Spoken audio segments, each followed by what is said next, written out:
はい、金坊主でございます。今日はですね、こちら、スノーピークの新しいサービスというか、戻ってきたサービス、リユース事業ですね、を実際に使ってみたので、どんなもんかっていうのをね、喋ってみようかなと思います。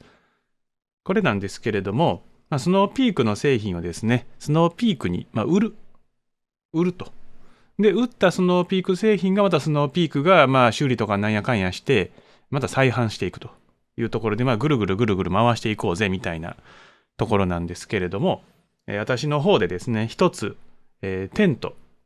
のセットをもう売ってきました。メラクプロ、そしてメラクプロの TC カバーを売って、69,120円でした。この値段でしたというところをお話ししておいて、いろいろ説明していこうかなと思います。買い取りの流れとして、まず LINE。絶対しないとあかんってわけじゃないんですけれども、LINE でスノーピークをお友達にしてですね、事前査定というボタンを押すと、こんなものを送ってこいよっていうふうに言われます。名前と何を売ろうとしているのか、で製品の画像、メラクプロ、ストーブプラスのストーブと、あと一酸化炭素チェッカー以外を今回売ることにしました。なんで売るかってなってくると、ランドロックの新しいテントが出て、やっぱインナーテントついてるので、家族で薪ストーブ使うことが多いからっていうところ。で、メラクプロはすごくいいテントやったんですけど、インナーテントがないのと、薪ストーブの位置が真ん中なので、どうしてもうちのこの5人家族が寝ようとすると、ちょっとね、どこで寝るか問題が出てきて。あとは使ってみたいなと、このサービスを。オークションに出した方が高く売れます。これはもう確実に。ただ、オークションだと、後でね、揉めたりとか、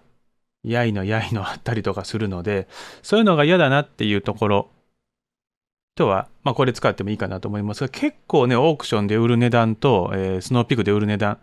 差がある。これはしゃあないですよね。スノーピークが悪いっていうよりは、例えば、オークションで売るのと、どっかの店舗で、買い取りしてるところで売っても、やっぱし、その後店舗はそこに利益を乗せていきますけれども、オークションの場合は、もうこっちがもうその直で売ってるから、間に入ってくるマージンとかがかからないので、その分、やり取りに時間がかかったりとか、後でこう、なんやかんやなったりするっていう可能性もあるけれども、スノーピークの場合はそれはないので。で、これで査定をすると、だいたいメラクプロやと17,000から75,000ぐらいですよと。で、フライ TC カバーは82,000から3万ですよと。だからもうこの時点でだいたいマックス10万ぐらい。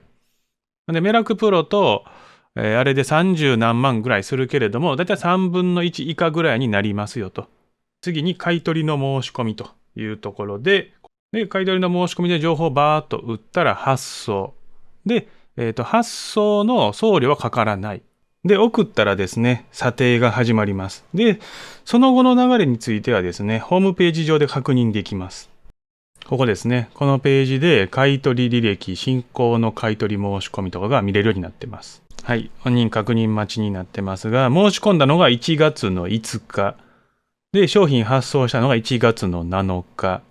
返事が来たのが19日。なんで約2週間ぐらいかかったかなというところですね。で、買取査定結果のお知らせというところで連絡が来ました。こちらですね。69,120円というところ。細かい情報が、ここにですね、情報として載ってたんですけれども、今載ってないと。で、メラクプロが若干ポールが、軽度の曲がりがあって、で、ビルディングテープが切れてたらしいです。で、さらに、フライ TC は、薪ストーブ使ってたので、ちょっと焦げがあったよというところで減額されてのこれと。で、ここは別にいいんですよね。いや、オークションとか出してたら、後々ね、そんな気づいてなかったから、揉めたなと思ったんで、いや、良かったというところがあるんですけど、全体的に見て、システムがクソすぎる。うん。例えばログイン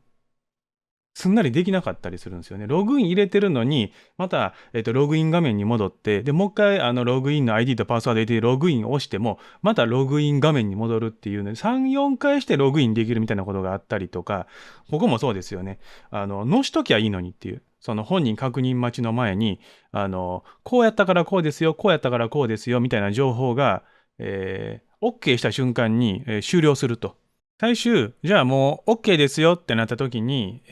OK しましたって。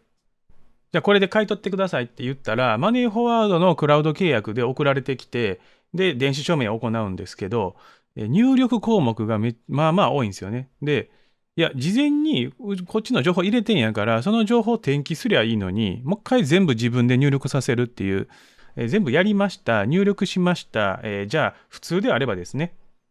CC でも何でもいいけれども、その写しを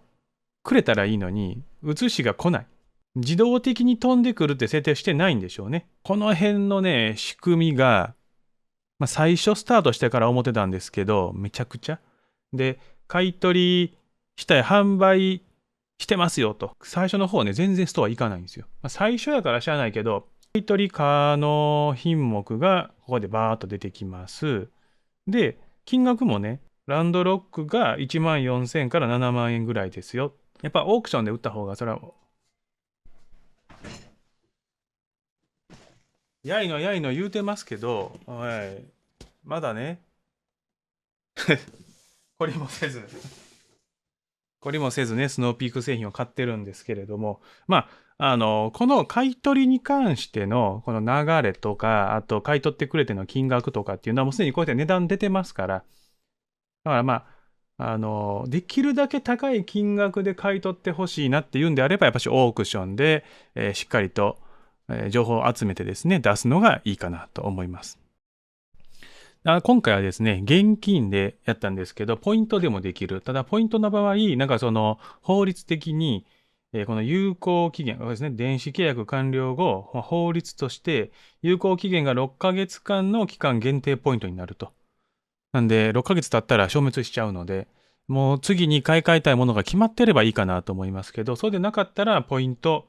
選ばないのも一つかなと思います。思ってたより少なかったりとかして、壊れてんのでも全然使えるけどってなった場合は、キャンセルできると。で、返却にかかる送料は、スノーピークが負担すると